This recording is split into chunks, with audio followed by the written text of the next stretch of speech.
Okay, great. Welcome everybody. On behalf of Women Lawyers on Guard, I welcome you to the second in our Work-Life Imbalance program series.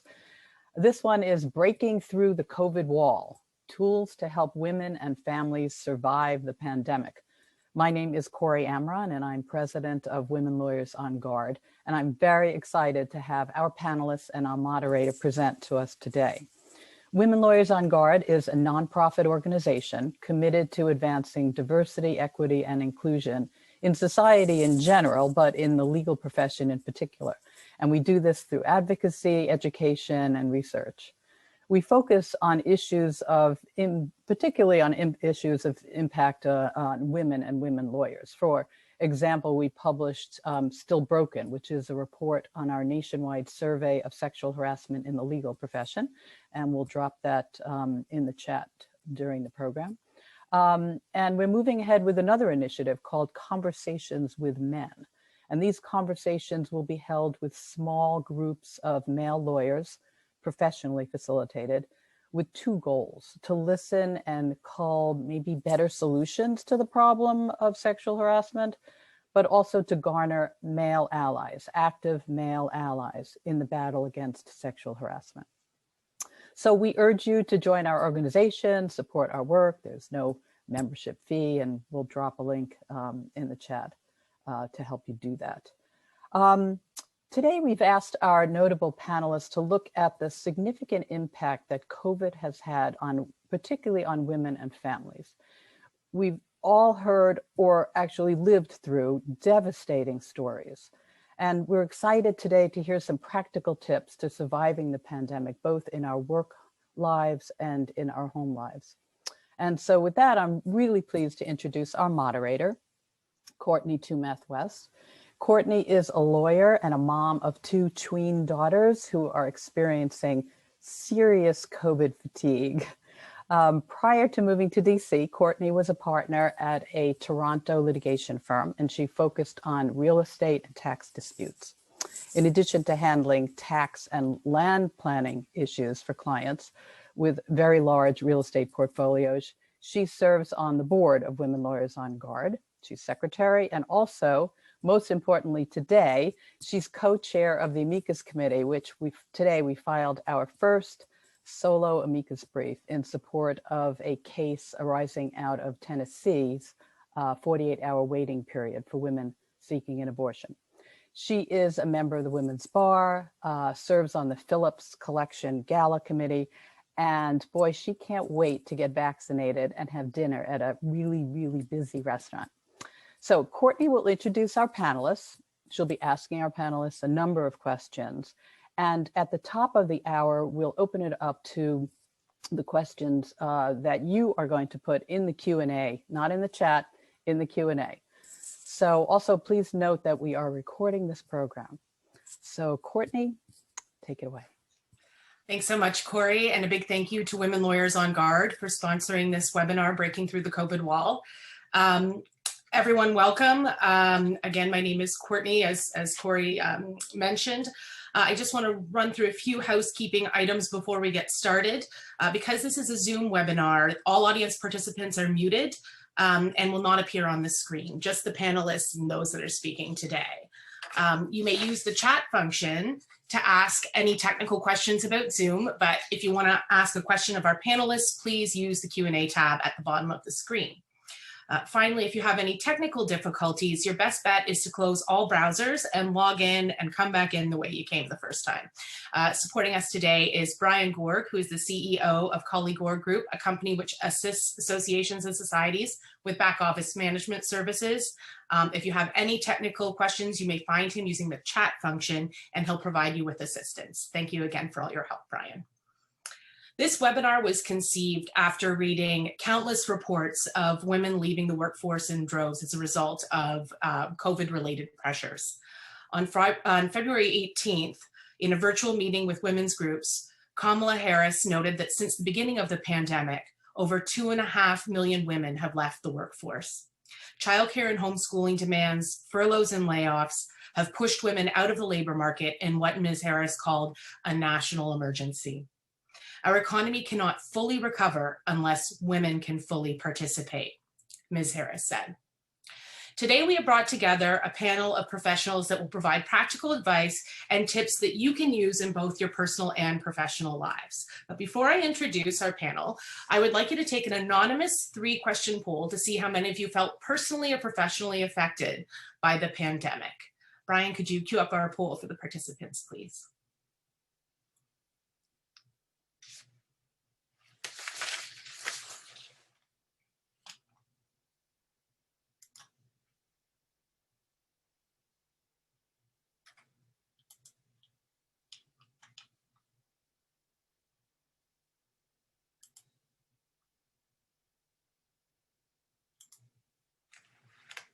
Great. Thank you for participating. I'm excited to introduce to you our panel of mental health and career professionals. Here to speak with us today about children in the new school environment is Cherie Price. Cherie is a nationally, if you could just wave Cherie. Cherie is a nationally certified school psychologist in Montgomery County Public Schools. Locally, she serves as the co-chair for the Progressional Relations, Diversity, and Social Justice Committees. And at the state level, Cherie is the co-chair of the Diversity Committee, as well as the local school psychology organization representative for Montgomery County School Psychologists Association, the MCPSA. Nationally, she was a state leader for Maryland on the Governance Enhancement Initiative Leadership Outcomes Task Force. And in December 2020, she was named the School Psychologist of the Year by the MCPSA. Cherie resides in Rockville, Maryland with her husband and soon to be arriving, very imminently, baby boy. With us also, we have our panelist, Jennifer Reynolds. She is a psychotherapist with Copious Life in Bethesda, Maryland. Jennifer works with teens and adults going through a broad range of emotional and behavioral challenges, including stress caused by loss, difficult relationships, work, school, and other life changes. Jennifer partners with teens and adults to develop new skills for coping with and navigating through current life circumstances. Her goal is to be a catalyst for transformation and harness each individual's personal strengths, knowledge of self, values, and beliefs to gain insight and promote personal growth. Now, Philip Reynolds, who also is Jennifer's partner in life and professionally, is the founder and director of the psychotherapeutic practice Copious Life and the behavioral coaching company Light at Home. Philip has over 17 years of experience as a mental and behavioral health professional working to identify and maximize strengths while cultivating relationships, performance, and community. Philip uses thoughtful, relationship-based, culturally informed interventions that promote healing, growth, and empowerment. He focuses on his clients' areas of strengths as a foundation for success, while strengthening areas that need reinforcement. Philip has been voted Reader's Pick Best Family Therapist in Bethesda Magazine, and his goal is to help clients get to where they want to be as an individual, a couple, and or a family. Finally, we have Lisa. Lisa is an attorney and career coach who works with lawyers at all stages of their career to navigate career transition and advancement. She is the founder and principal advisor of Attorney Talent Strategy Group and works with individual attorneys, law firms, and legal departments to build and enhance the impact of their individual and organizational talent development strategies.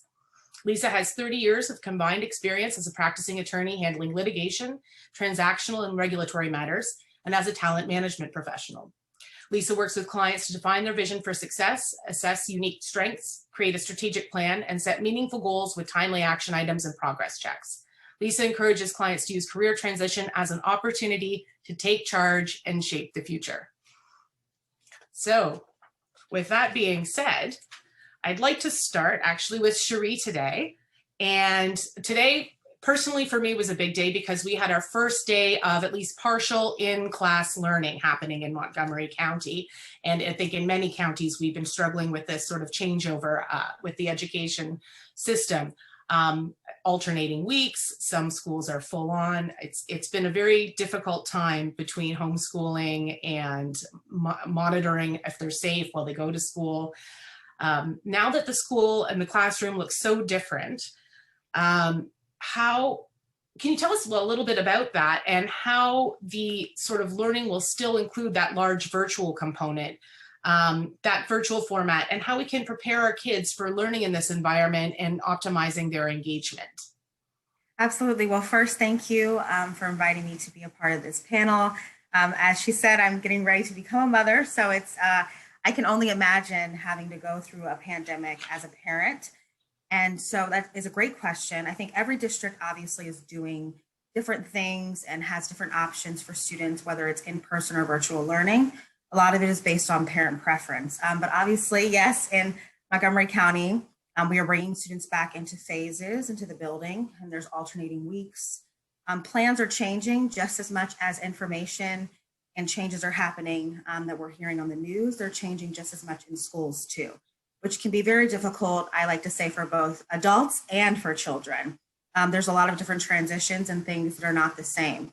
So I really think that preparing kids at all age levels is really just starting with the conversation and not being afraid to communicate to them when things are going to change, how they're going to change, really trying to prep them for that. Yes, because a lot of kids are very excited to go back in the building. Some kids are not. I think virtual learning has impacted children in many different ways, especially from what I've seen.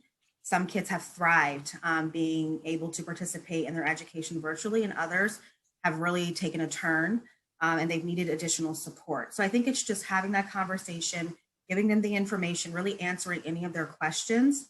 And I'm all about having a visual schedule. I think that that is a good thing to have, however you want to have it displayed in your home, because as Courtney said, it can be very confusing for a lot of parents and students knowing the days that they're home or they're not home.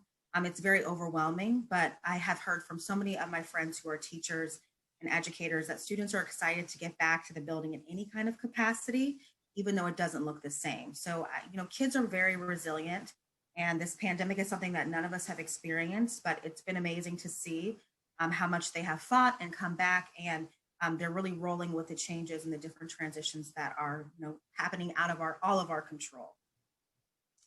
I can definitely relate to that. And the visual aids is essential. It is essential. Having that calendar posted for everyone to see, the old-fashioned calendar on the wall, has been key for us.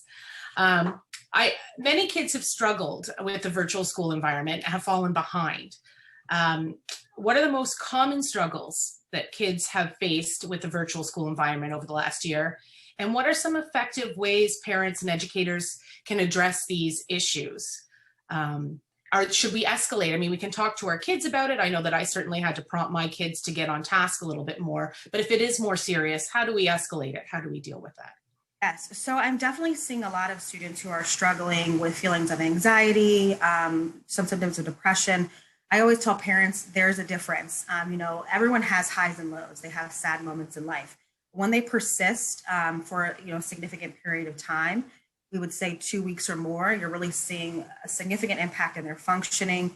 They're maybe not wanting to engage in activities that they wanted to do before. You should definitely seek some kind of mental health professional and assistance.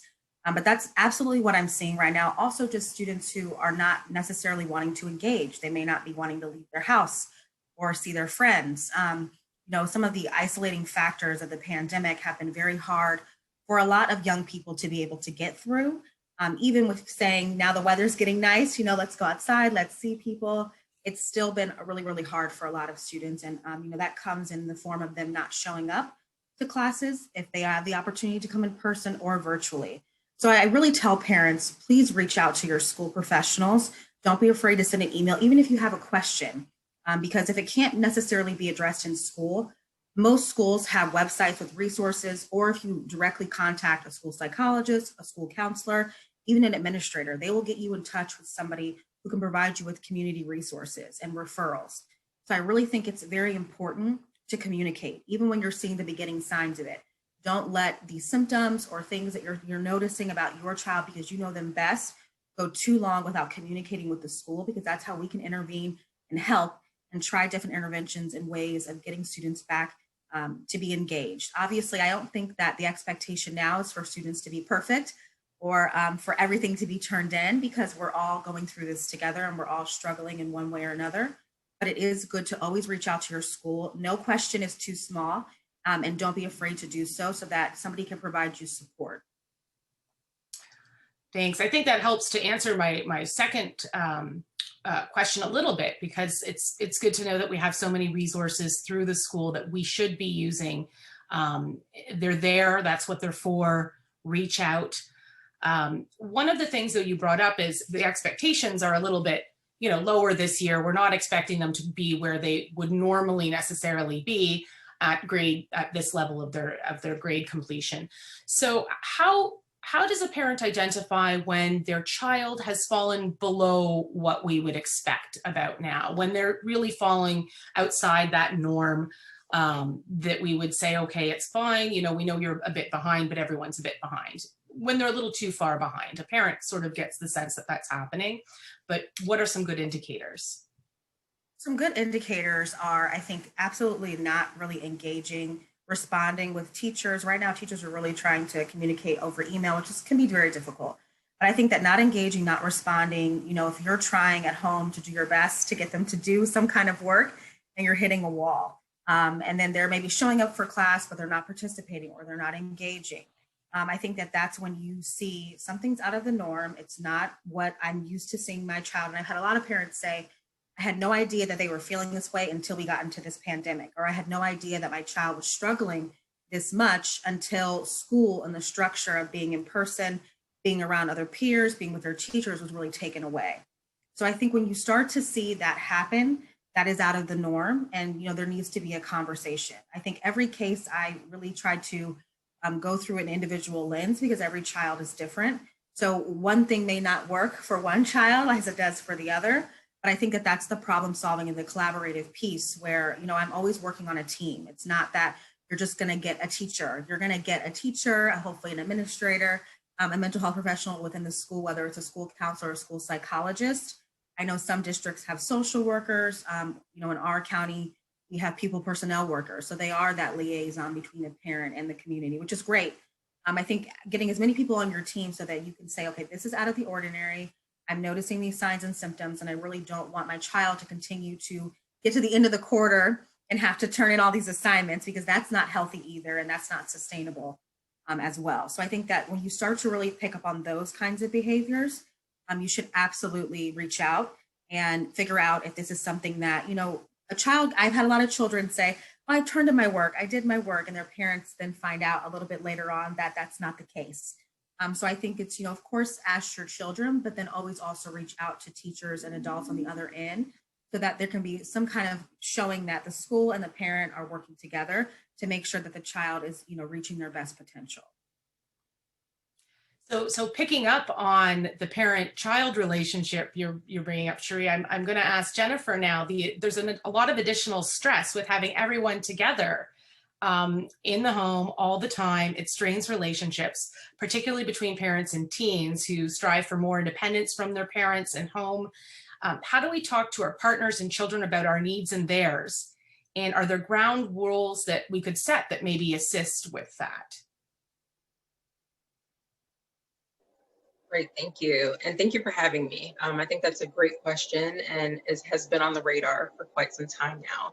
I think the biggest thing is to be proactive, to have these conversations before we get fed up, before things build up, and allowing it to be a two-way conversation. So you're concerned about how your children are doing, what they need, you're hearing from them, and then they also get to hear from you about what would be helpful for you and what you need. Something that can be really helpful is to set time blocks. A lot of times I hear from teens that, well, I don't want to talk to my parents because then they're just going to ask about schoolwork, and they're always, that's their focus. They're always asking about that. So having that time where you can say, okay, after 5 p.m., there's no more talk of school, no more talk of work. So if you come to us and you just want to hang out and watch a movie, we can do that. If you do want to talk, we'll talk about something else. So just designating those kind of times has been really helpful. Wonderful. And if you're spending that quality time and you're able to sort of see some you're able to notice a lot more variance in the relationships and in the mannerisms of the people around you. How do we identify in ourselves and our loved ones when there should be additional help brought in, when you're seeing additional stress and anxiety in your conversation with them, they're not reacting in the way they normally would? What's a normal stress? Because there is normal stress in this situation that we all have to live with and develop basic coping mechanisms to deal with. But when is it not normal and we should look for signs we should seek additional help? Right, great question. So everyone is different, and everyone's stress has changed, in this pandemic. So the biggest thing is, what has your baseline been? Maybe not for the past few years, but for the past few months. What has it been? Has it slowly been increasing, or has it spiked suddenly? And the biggest thing is, well, what has it changed? When sleep starts to be affected, appetite, your interest, you can't stop worrying, maybe you're ruminating.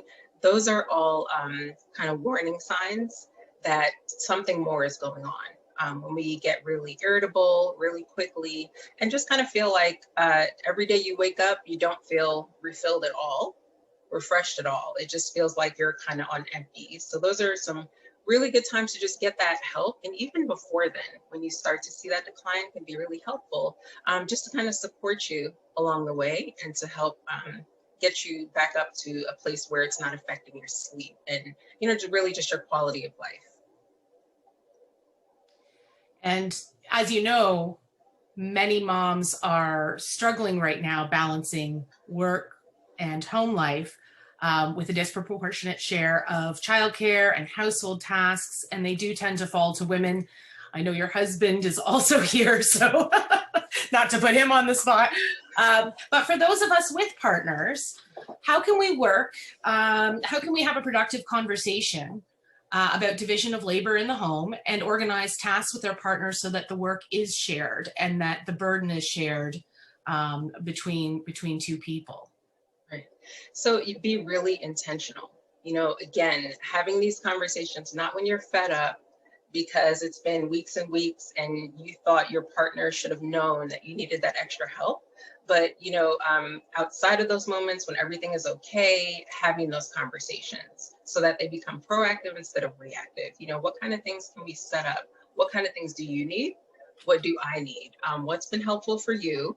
And what do you need more of? This has been helpful for me and this is what I need more of. So a really big part is just that communication and then checking in and constantly reassessing, not just leaving it the way it is because life changes. So we also have to be checking in. We don't know, this might be a really busy weekend and things might change. So whenever there is that big change, just constantly checking in. It doesn't have to be once a week because maybe this week is really crazy and we need it like 2 or 3 times a week because I need some extra help. So having those conversations, but also being flexible to know that it's not just going to be in this column is what you're going to do, in this column, this is what I'm going to do. It's more, coming together as a partnership and how can we plan this out together and make these moving pieces, make them work and fit well together.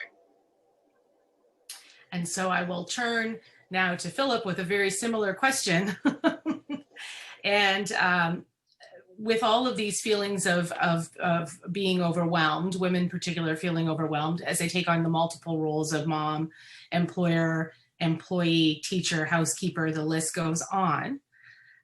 What should men be doing as partners, co-workers, bosses, to be allies to women in their lives?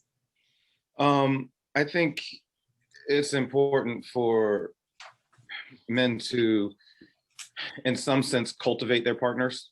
So that's different than just kind of caretaking. That's doing some of the work of digging, drawing out their partners into conversation, engaging with them, kind of sitting some of their biases, thoughts, and perspectives on the back burner to really hear from their partners and make sure that they're tuned in. I mean, in this time, communication has been impacted. And so there are a lot of people kind of just hunkering down, waiting for the pandemic to be over, waiting for things to open up and everything else, and they're not talking. And so it's like, I'm just going to hold on.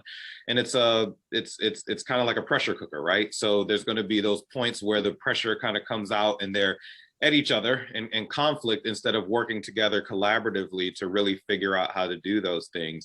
And so men really kind of engaging their colleagues, their coworkers, their partners, things of that nature to really tap into that. And I think it goes both ways, right? And so men can be toxic in a sense of not talking about things, not tapping into their emotions, just kind of, going to pour themselves into more work and more productivity and checking the boxes that they can check. Well, you still feel, you're a human, there are feelings inside. And so really being able to be vulnerable themselves and say, hey, I'm feeling this, I'm experiencing this, and being able to demonstrate what healthy masculinity looks like. And it's okay to have feelings and be overwhelmed and be stressed ourselves. And those vulnerable conversations can really lead to, more comfort. And if you're being vulnerable with me, it's going to help me to feel more confident being vulnerable with you, instead of thinking I need to be tough like you're presenting to be tough. I need to keep it all on the inside because that's what you're doing. And so many of us now have, had to reassess and step back from our careers in some instances, and look at differently at how we prioritize what we do and with work and home. Mm-hmm. So during this sort of time of change, how can we find our strengths both professionally and personally? Are there tools we can use to help us evaluate what we want to achieve and how to develop and focus on those goals? One thing is, we're naturally drawn to the things that we do well. And that's a good thing. That's the interview question. What are your weaknesses? Well, I work too hard. But the reality is focusing on those strengths can actually be a weakness. So let's look at our weaknesses. Let's look at the areas that we struggle professionally. Do we speak up and use our voice? Do we set good boundaries with work and home life? Is there a good work-life balance? At home, are we, more likely to get to that point? Are we the one that leads to the conflict because we've been holding it in and then we lose our cool? And so really evaluating some of the areas where we're weak, and it goes back to having those conversations, with those that are working alongside you, with you, or what have you. Hey, I really want to hear honest feedback from you on areas that I can grow, in areas that I can get better. And so, I've done some executive coaching in my time, and you do the 360 report where you talk to superiors, subordinates, things of that nature, and get a full picture. And it's just astounding how blind some people can be to the people that are on their same level, their peers, and those that are their direct reports, because they don't see and they don't value that voice and really helping them be able to grow and be better leaders. And so I think that same thing can play out in the home. We all want to be seen as doing our part and being good partners and, evaluating ourselves based on our own standards, so we always come out winning. But what do our partners think, right? So I could come, and I've done this with couples numerous times. I want you to write a list of all the ways that you feel cared for, and for your partner to write a list of all the ways they feel like they care for you. And oftentimes those lists don't line up. So the ways that I feel cared for doesn't line up with what my partner's actually doing, where they think they're actually caring for me. And so to really have that self-evaluation and exchange that, to really look at, instead of I'm doing a good job, I'm good, I'm doing everything well, let's look at areas where I might be weak. Let's have those conversations. Let's challenge ourselves to really grow. And if we need support in that, seek that support, whether it's peer mentorship, whether it's therapy, whether it's, whatever, get help growing in those areas where you're weak. Find somebody who's doing well, something that you do poorly. And focus on the aspects that you that are not your strengths. Right. That makes a lot of sense. For those of us who are in career transition and who are looking at evaluating in depth our strengths and our weaknesses and how to go about pursuing something new in the workforce, what should we be doing to stay focused and positive during this time? I think a lot of it is understanding your why, what's motivating you to seek the work that you're seeking, the change that you're seeking, the opportunities that you're seeking, and make sure that why is really in alignment with who you are and what you want to be doing professionally. Sometimes we get attached to goals because in our career path, that's what we should be doing. So the next step in success in my career path means doing this. But is that really going to make me happy? Is that really going to fulfill me? Is that really what I want to be doing? And so if I'm in a position where now I might be able to change and really captain my own ship and go in a different direction, look at the underlying motivations why we want to be doing that. The same thing, looking at weaknesses and areas that we can grow, and controlling what we can control, right? It can be tough, especially if we've lost work or we're looking for new work, to go on that grind of, updating our LinkedIn and updating resumes and submitting them and doing the interviews and all that. At the end of the day, we have to control what we can control. That's what the pandemic has been trying to teach us in a very hard way, right? We are not in control. We don't dictate the terms of a lot of this, right? This came upon us. Nobody would have voluntarily chosen for the past year to stay locked down and wear masks and do all of that stuff. So what can we control in that context? That's the conversation we're having today. The pandemic is here. It's impacting us. What can we do? What can we control? We can go howl at the moon all we want to, but ultimately what's before us, what's within our hands, what we can, put our hand to and do work with, that's what we control, and really say, hey, do all that I could do with what I had before me today. Today has enough anxiety of its own. I don't need to borrow anxiety from tomorrow. And I can focus on checking the boxes, doing those baby steps today to really move me in a positive direction, and not beating ourselves up because we didn't conquer the world on Monday. It's okay. We can try to, chip away at that on Tuesday and Wednesday and go forward. Yes, I completely agree. I think we all have to take on what we can and know that, our limits are okay. It's okay to push it till tomorrow because you have tomorrow. I think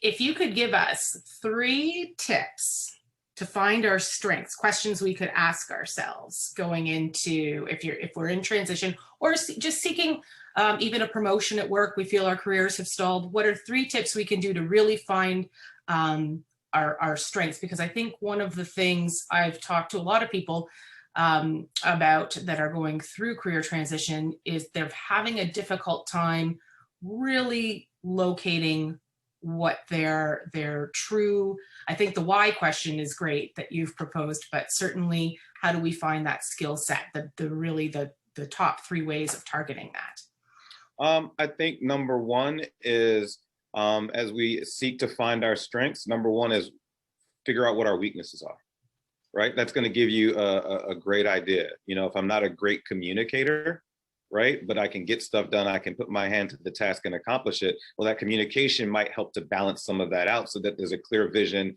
We can get people to buy in and we can really move forward. And so I think, figuring out what our weaknesses are is a great way to find our strengths. Another one is to seek feedback. So seek feedback from somebody that's a peer, somebody that is maybe a mentor, a position, or something that you want to aspire to, and somebody that's a direct report to get that feedback, right? How did you, with a mentor, how did you get to where you are? What were some of the challenges? What were some of the obstacles? What were some of your strengths in pursuing that? A peer, hey, you see me, you see my work day in and day out. What are some things that you think I do well? What are some areas where I need to grow? And not just asking for that feedback, but to give it. I think you do this exceptionally well. I'd love to be able to learn from you and pick your brain about how you do that. You're a great recruiter. How do you go about doing that? What does that look like? I want to get better in that area. And for our direct reports, I may be your boss, or I may have been your boss in the past. LinkedIn does that, right? It connects us to people who we may have worked with before. What are some things that really challenged you about my leadership style or what I was doing or my approach that you really think it would be good for me to work on? And so I think it's, identifying our weaknesses, seeking feedback from others, and giving feedback to others as well to really be able to grow in those ways. I completely agree. I think that's how we have to sort of work with our colleagues to move forward in our careers and also help them. And also how. And if I may, I want to go ahead. Yeah. I want to chime in. That works at work. That works at home too. Yeah. Talking to our partners about those same things. It's a novel idea sometimes when it comes up, but talk to our kids. How can I be better as a parent? What are some of my what are some of my weaknesses? What are some of the things that make it tough for you to want to come and talk to me and engage with me? How can we spend more time together? So it's not just looking at it at work, it's that balance of looking at it at home as well and applying those same tactics across the board. I completely agree. And if we're able to engage in honest conversations with our colleagues as well as our family members, when we are feeling overwhelmed at work, what's the most effective way to reach out to coworkers or employers that will bring them on side without impugning our own professionalism or ability? A lot of people are worried about reaching out, having conversations, say, I'm overwhelmed. What's the best way to have that conversation without feeling like you've made yourself less in their eyes? I think at the end of the day, you have to be honest. You know, it might feel like you're going to be judged for it, or there's going to be criticism for it, but sitting there and continuing to be consumed by that overwhelm and struggling, then your body, your mind might decide to take its own break. and that's going to look and impact things in a much different way, right? If you're having to take time off of work because now you're just completely depleted and from a mental health sense. And so I think being honest, identifying kind of, okay, I'm on my way to being overwhelmed early, applying our coping skills along the way. But this goes back to the same thing. Again, at home and at work, it's cultivating those relationships. So there are some vulnerabilities. So I haven't been the employee that's just taking everything you put on my desk. You see my emails coming in at 9 and 10 o'clock at night, and I'm the person that's doing everything. So now when I come to you, you're like, well, where did this come from? I thought you were doing well and you were doing this work and you seemed to be happy and you would take any task. Where did this come from? Then it comes as an outlier and people are shocked and surprised that the superhero we pretended to be actually has kryptonite that has weakened them, right? And so letting people know along the way, hey, I'm challenged by this. I'm really trying to get this assignment done, but it's tough for me. If we cultivate the image of being somebody that has boundaries, people will respect those boundaries.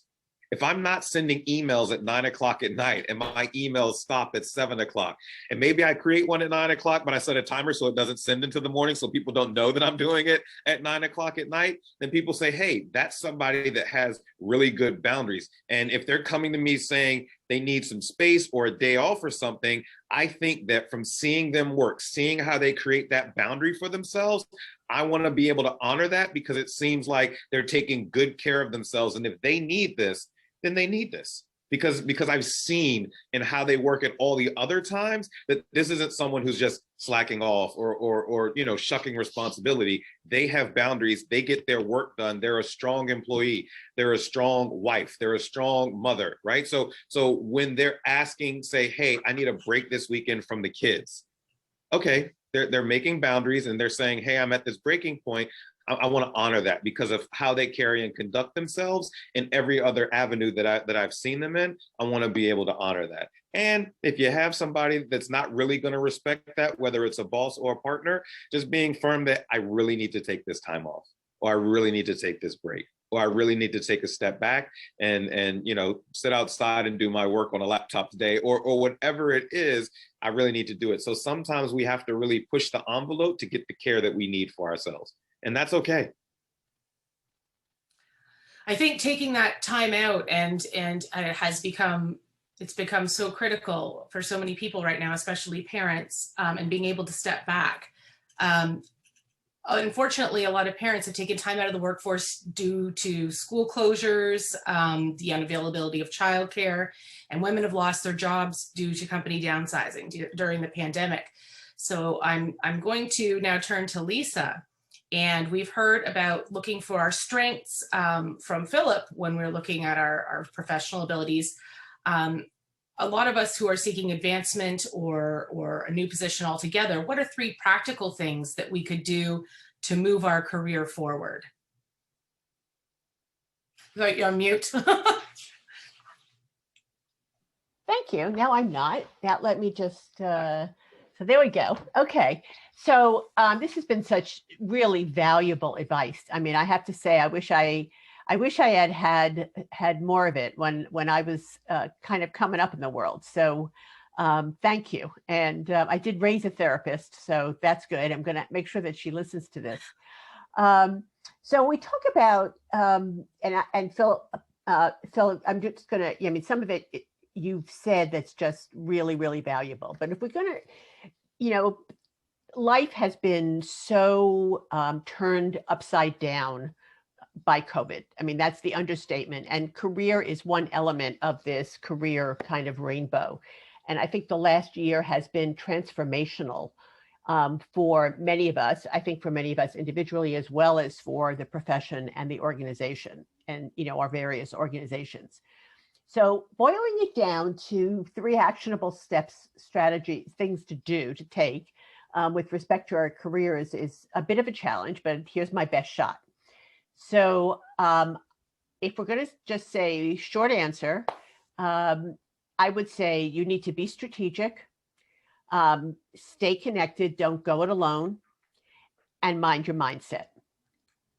Those are 3 key practical things that I would say that one needs to do in order to survive now on the career side of things. So let's elaborate a little bit on that and just think about a little bit, what does that look like? When we say we want to be strategic about things, some of what Phyllis said overlaps here. I think one of the first things we need to do, I break this down into 2 areas. One is preparation and one is planning.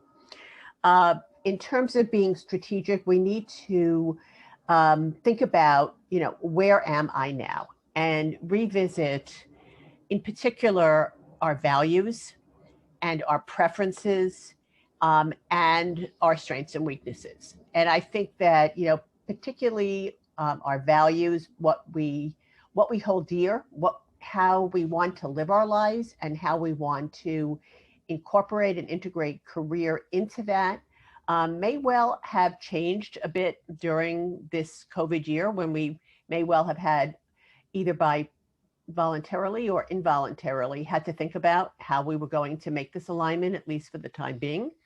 So revisiting your values, doing a values exercise. There are some pretty simple values exercises out there, but it's really self-reflection and preferences.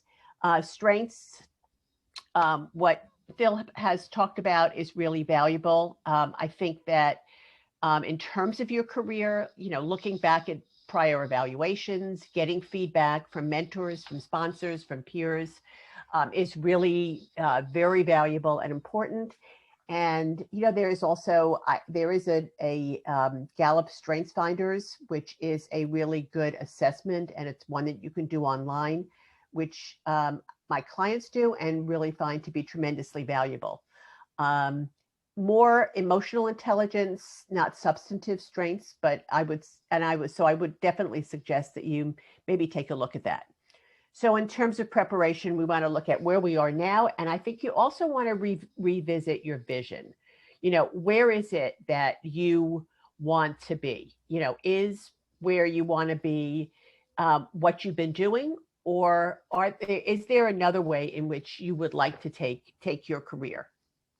And one can do this by thinking about a variety of potential versions of your career, including where you are currently, as well as brainstorming in your own mind or with others, other potential things that you could be doing aligned with your potentially new values and preferences. So taking that to the next level in terms of being strategic, having a plan. We can think about this a lot, but it really, really helps to put pen to paper. No one has to see it. And to come up with a plan to close the gap between where you are now and where you now think you might want to be. So for example, if you're looking to advance in your current role, okay, you kind of like where you are, but you want to grow and move forward. Things to think about are, are there competencies that you need to demonstrate? Maybe there's substantive or management or leadership in order to grow both for yourself as well as within the organization that you're in.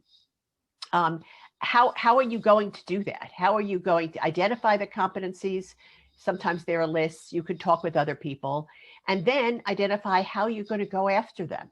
Okay, how are you going to identify and go about identifying substantive assignments that you need to achieve what you need to achieve in order to get to where you want to be in the organization that you're in. Talk to the partners, get on radar screens, ask for the types of assignments that you want. Identify leadership and management opportunities both within your organization as well as outside, and set some specific steps that you're going to take with a timeline to achieve them. So if you can't get a leadership opportunity or practice in your organization, maybe you're doing something with Women Lawyers on Guard, okay, in which you can take a leadership or a management role, or with another bar association, and practice these skills outside of your organization, so you can then go back and say, look, I've done this, now let me do it here. So talk to your mentor, find a mentor if you don't have one, find a sponsor. Again, there's a difference between a mentor and a sponsor. If we have time, we can go into that. So that's if you're looking to advance in your current role, what are some of the steps you can take? If you're looking for a new position, again, I'd suggest, really brainstorming around not what comes to mind initially, but what are some real options out there? And then talk to people who are doing them. Informational interviews are incredibly valuable. And they're things you can do, from home, by phone. Now, virtually is probably the best way to do it. And think about what are some options out there. If you're seeking a new position now, having looked at where you think you might want to be and revisiting your values. Update your resume, LinkedIn, and then follow along with some other opportunities. So that's kind of the strategic side of things. Preparation, planning, doing it intentionally and strategically. The next key point I would say is to stay connected, network, and ask for help. Okay, we can't do all of this alone. I think all of the speakers have indicated that, even with whether it's life outside of work or your work life, working with others is critically important to advancing your career how you want to do it. So stay connected with your internal team, your mentor, sponsor, peers, stakeholders, friends. Stay connected with your clients. COVID has thrown a wrench in a lot of things that have been going on, and maybe even clients you're not doing work for. Stay in touch with them. Stay in touch through continued learning and connecting through this program, like Women Lawyers on Guard programs, other bar programs, other local and ABA programs, NOL programs. Do some virtual conferences, but staying connected is critically important, as is asking for help. Many of us in our careers, you raised the question, how does one show one's weaknesses? Asking for help is actually, people like to be asked for help. There's a great article, we can post it later, Harvard Business Review by Heidi Grant, in which she talks about the actual high that people get from helping others. So in terms of action steps that you can take in order to advance your careers during this time, ask people for help. And then, critically important, as the other speakers have talked about, is managing your mindset, focusing on what you can do, and not necessarily all the uncertainty surrounding us. Not ruminating is really, really important, because that only digs you deeper into your hole. Believing in yourself. Do a value statement in a different way from the values before, but a list of all of your accomplishments, and look at it and see all that you've brought to the table and that you can bring to the table. And it doesn't just have to be substantive. Be curious, push the envelope, and all of this is sort of helping you embrace the changes that have been going on and the challenges, and makes for resilience. And finally, I would say, be kind to yourself and be kind to others and be generous, because that also is going to help you, get through this difficult period with your career, and also help you to advance. I think that that we've heard, now that we've heard from so many of you, from all of you, asking for help has been a familiar thread that has come through. If you need help, if you see a problem, ask for help. One of the, if everyone wants to turn and look at in the chat, we have our poll results. When we asked you what effect the pandemic has had on your personal relationships, 53% indicated that they have deteriorated. 17% improved and 30% said no change. Has the pandemic had a negative effect on the quality of your communications? Yes, 70%. And then from a career perspective, there has been some stalling, a couple of promotions, but for the most part, it seems there's no change. So I'm looking at this and seeing 70% have said their communications, the quality of their communications have deteriorated. And after hearing all of you talk about reaching out and how to keep your network going, Lisa, you were mentioning this. What are some things we can do? You've talked about, Lisa, professionally, what we can do. I'm going to ask Jennifer, what are some things we can do to build personal relationships when we're being socially distanced right now? Great, that's a good question. So some things to do are, there are lots of ways, like right now we're on Zoom, right? Thankfully, the weather is nicer, so just getting creative with ways to get together could be a big one. As far as relationships within our homes, you know, again, there's that communication piece and trying to do things different, right? And just constantly kind of checking in. We may have people who we thought were kind of okay. We never really needed to check on them pre-COVID, you know, pre-pandemic, but that might, you know, involve checking on them more. So things like that, kind of thinking outside of the box and checking on people. I think that's been a growing challenge. How do you reach out to people during this time?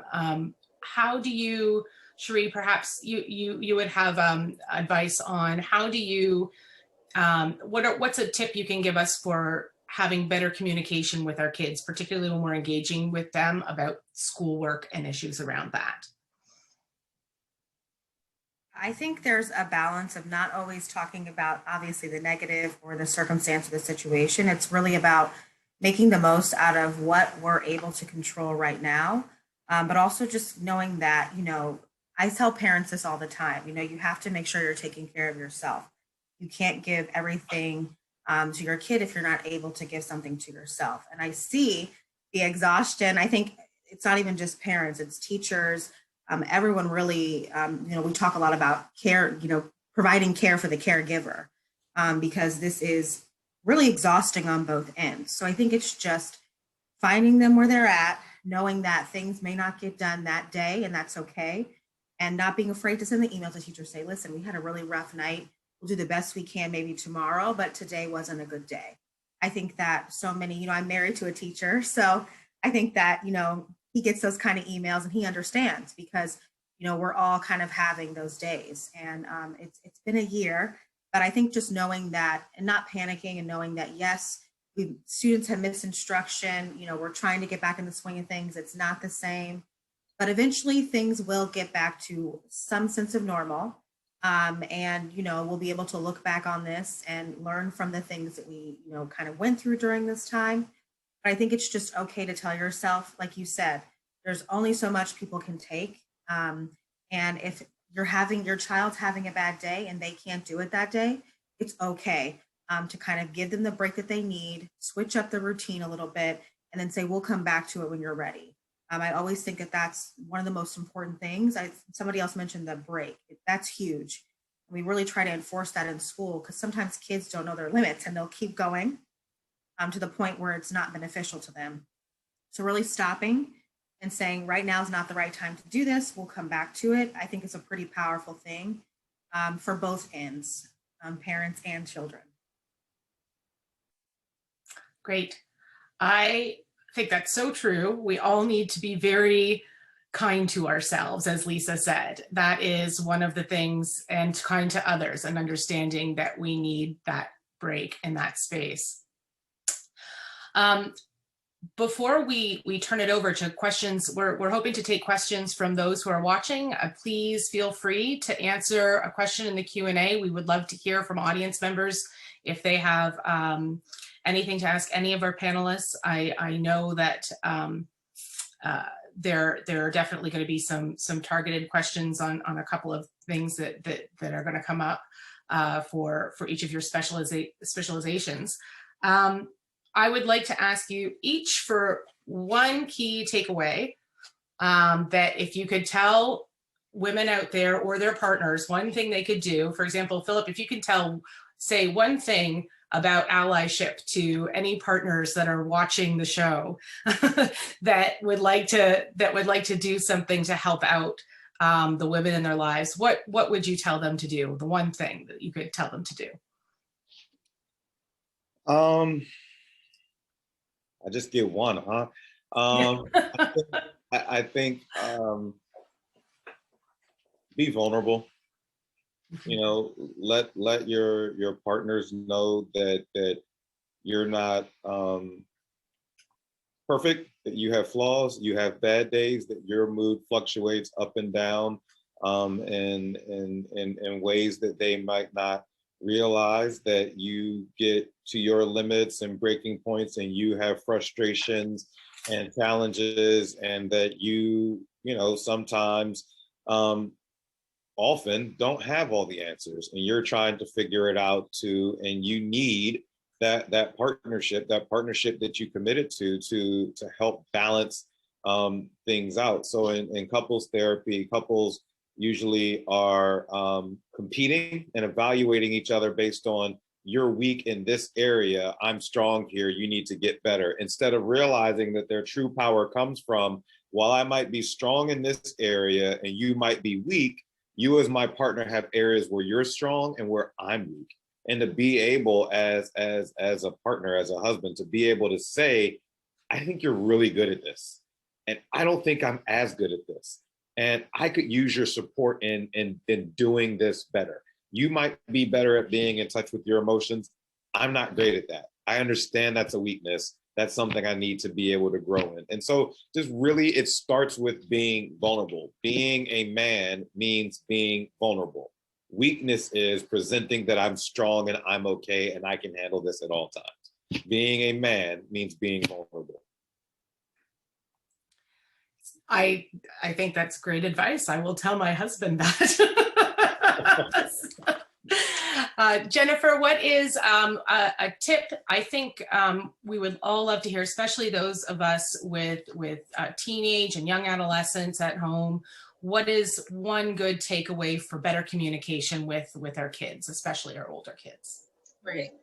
It's not about you, I would say. I would say that as a parent, you know, I think things have been really tense and stressful. We're all together all of the time, you know, most of the time, and that can be really difficult. So, but keeping in mind that when our kids do come to us, like our teens, we don't need to solve their problem. They're not necessarily wanting us to solve anything or fix anything. They don't want to hear, well, you know, I had tough days too in school, right? Allowing them, you know, validating them and allowing them to have this space to voice the hard time that they're having. Because we have to keep in mind, with COVID, right, there's been a lot of grief, you know, that we've dealt with, but they're also, our teens, particularly, are grieving life as they knew it, you know, so that teacher who they kind of talk to every day, that's been gone, right? And that's an up and down process. That's a very fluid process. So almost kind of giving that grace. They're not us, and we're not them, you know, so try not to respond from the, well, like, it was rough for me too, because we're just simply not them, because we're not teens in 2021 in the midst of a pandemic. So that just being kind of gracious with that and just allowing them to have that space to just be heard. Good advice. Cherie, what is your best piece of advice to help us get our kids in a good headspace for the new school environment? Just approaching, yeah. Hear me? I feel like just approaching every single day as it is. I think not, looking ahead too far, I think right now is too much for a lot of students because things are changing so rapidly, by older adults making decisions that are out of their control. So I think just approaching every single day as a new day, a new opportunity, letting kids know that, listen, this is a crisis situation. There are a lot of common reactions to crises. You may feel one way one day and another, but you're always going to have somebody there who's going to be there for you. And I think that just emphasizing that, making sure that they know that they're not alone in this and that a lot of students are struggling is something I always try to stress, because obviously kids being in isolation, they feel like, well, I'm the only one that's going through this and everyone else is just getting through it easier than me. And that's a huge misconception. So I think just letting them know we're taking one day at a time. We'll get through this school year, we'll have summer break, and then we may not know what to expect for next school year, but we're all going to be in this together. I think that's my number one tip that I'm telling students, parents, colleagues, and friends, because, we really do need each other. We can't do anything individually. And I'm learning that now as I'm getting ready to become a mother myself, that I'm not going to be able to do that individually. Everyone needs help. So I think that's probably it's kind of one tip, but a lot put into one. And Lisa, what is the number one tip you would give someone who is looking to advance or transition? You gave us a whole strategy, but if we could just focus on one thing to do tomorrow, what would you recommend? Oh, you're on mute. Okay, there we go. I would say breathe, be true to yourself, and believe in yourself. That's great advice. So thank you all so much. I'd like to open this up now to some questions from the audience. I have one teed up already for Lisa. And that is, it's about resumes. How do we avoid, I'm going to call it the COVID gap in a resume if we've been out of the workforce? Okay, so I actually had my own thoughts on this, and I decided I reached out to a friend of mine who is a recruiter, very well known, Debbie Tang, to see whether or not my gut was the same as hers. And as with any communication, your resume is a communication tool, and you need to know your audience. And to deal with this, the overarching answer is, you can't hide whatever has been going on during COVID. Okay, you've got your resume. It should be written in a way that makes it easy for the reader to know what you've been doing, and I think it needs to be truthful. So if you currently have a job, then that goes on there. If you don't currently have a job, then your last job is on there with the dates. If during this last year you've lost your job and let's say you have been doing some consulting, you can add that. But otherwise, I think that basically, where to the extent there's a gap and people ask you about it, you say something like, I left such and such firm or in-house or whatever during the pandemic, during which time I took the opportunity to explore my professional options, strengths, preferences. And I believe that this position is aligned with my experience and it would allow me to immediately add value, would align with what my interests are now, etc. So I don't know that you necessarily have to put something on your resume that says COVID gap. But I think you would, if you have questions that may come up, just be prepared to answer them. Thank you. I hope that employers and family members will all have a little bit of understanding and grace when it comes to this period, and teachers as well. I thank you all very much for your very honest answers to the questions. And it has been truly a pleasure to moderate this discussion. So I'll turn this back over to Corey. Well, thank you. Thank you, Courtney. And thank you to our fabulous panelists, Cherie Price and Jennifer Reynolds and Philip Reynolds and Lisa Horowitz. And of course, Courtney, we really appreciate your willingness to take the time to give us such amazingly constructive advice to help us live better lives during this pandemic. And, we hope that the end comes soon and that we'll all come out stronger on the other end. And I think that, the things that you have helped us with today will help us do that. So we thank again Brian Gorg for his assistance in running this webinar. Just a reminder, Women Lawyers on Guard would value your support for its work. Just join us, come to our website, you can join us. And you'll hear about some of the things that are upcoming. So we have a program with Jamie Raskin in a couple of weeks. We have some workshops on advocacy. We have a number of programs on sexual harassment.